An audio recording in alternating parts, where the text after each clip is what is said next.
Lienzo del nacimiento de la Virgen de la Iglesia de Andorra. Esta mañana ha vuelto a su lugar original después de 2 meses de una laboriosa restauración. Han tardado más de 4 horas solo para volver a colocar ese cuadro en su sitio. Es el colofón a un trabajo minucioso para limpiar, coser y repintar el lienzo. Su gran tamaño ha supuesto todo un reto para los restauradores de la Fundación Santa María de Albarracín.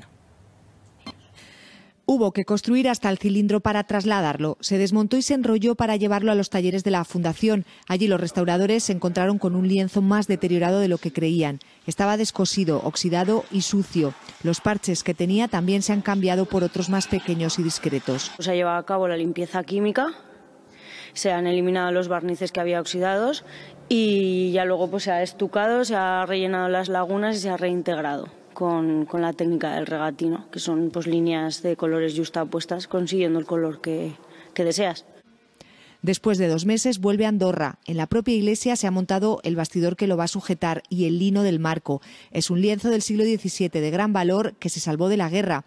Dicen que lo escondieron en el coro y por eso no fue quemado como el resto de obras. Ciertamente también es más o menos de la época de la iglesia y es la memoria viva del pueblo.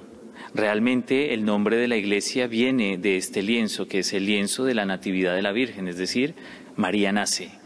Todo un reto para los restauradores de la Fundación Santa María de Albarracín, que han renovado una pieza única. Desde hoy vuelve a brillar en la iglesia de Andorra.